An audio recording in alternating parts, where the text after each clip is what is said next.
I'm going to touch on citizen science a little bit, and this is okay. Here we go.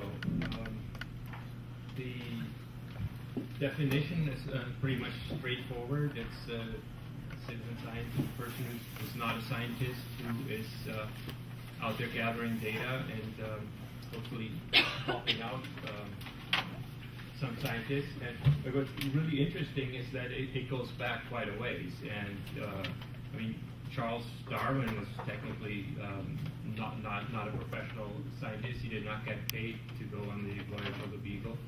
So he was one of the citizen scientists. Basically, the making a living off science is rather new. Science, especially in the natural sciences, this was more of a hobby throughout history. And really, the big example is birds. That the Audubon Society has been conducting these Christmas bird counts since 1900. They started out as a way to counter what was then a tradition, which was a Christmas bird hunt, where people used to eat, get drunk, and then grab their guns and go out and see how many birds they could shoot.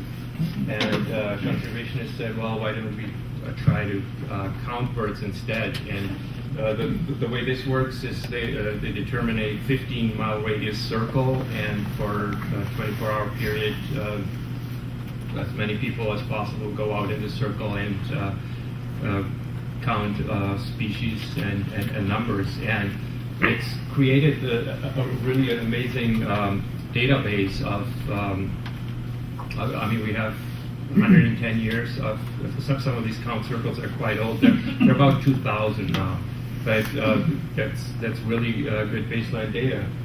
And in, I think, 2002, this was taken a whole step further. That there's this thing called eBird, which is run by Cornell and Audubon. And this is a way for birders to input their data. Basically, there are a lot of people who spend a lot of time going out there looking at birds, and they keep track of what they see anyways. There are all kinds of software and all kinds of journals that they use. And now this came along. They said, hey, why don't you guys input your data this way? You can manipulate it in many ways. And I think the last figure that I heard was for January of last year, they got 1.5 million bird reports, which is huge. And there are ways to kind of vet this data a little bit.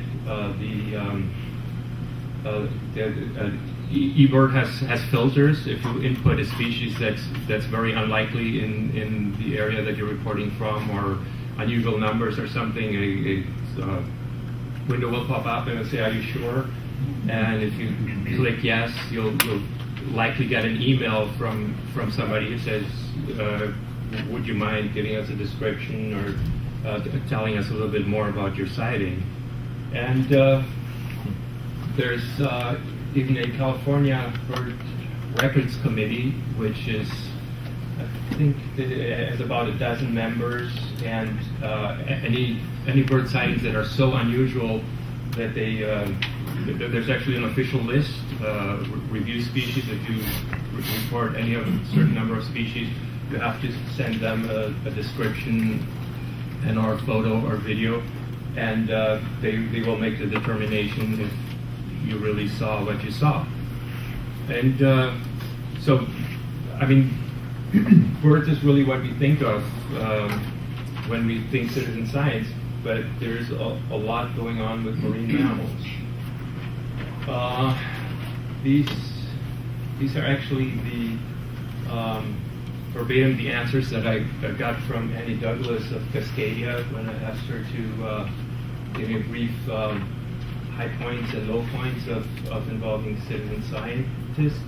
Cascadia uses them a lot, and she says, well, the ability for scientists to have a wider sighting network, and that is really one paper that I found didn't it didn't have an exact figure, but they estimated that the value, and that was for bird sightings, was actually in the millions of dollars, the value of the data that's contributed by citizen scientists.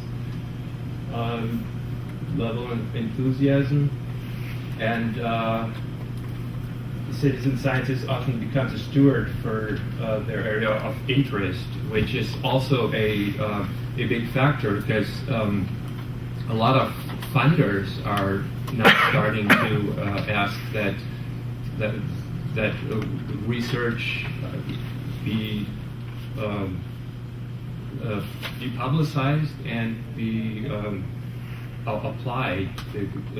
A lot of funders don't want to fund pure research anymore. And so this is really a great way to make your research go beyond the community. Okay, I gotta step it up. The cons are kind of, you need to train people. You need to train your contributors. You need to make sure that they know what they're doing, and they need to know what the rules are. So here are a few examples. Here at Orange Coast, Dennis Kelly has been soliciting coastal bottlenose sightings for a while. Dave and Greg do the same thing. Madalena, Diane, and this is. Alisa is going to talk a lot more about this. This is the ACS Graybill census. That number up there, 17,151, that's the number of hours that one single volunteer contributed to this project. If you think about it, that's almost 9 years of full-time work. And on the other end of the spectrum, those are volunteers that are trained and that are committed. Alisa also keeps the killer whale catalog for California, and the citizen scientists in this area are not trained. They happen to be on a boat. They happen to see see an orca, and then Alisa goes after them. And this is where technology comes into play. I mean, this photo, this was actually taken last Sunday of a whale watching boat. This finish up real quick.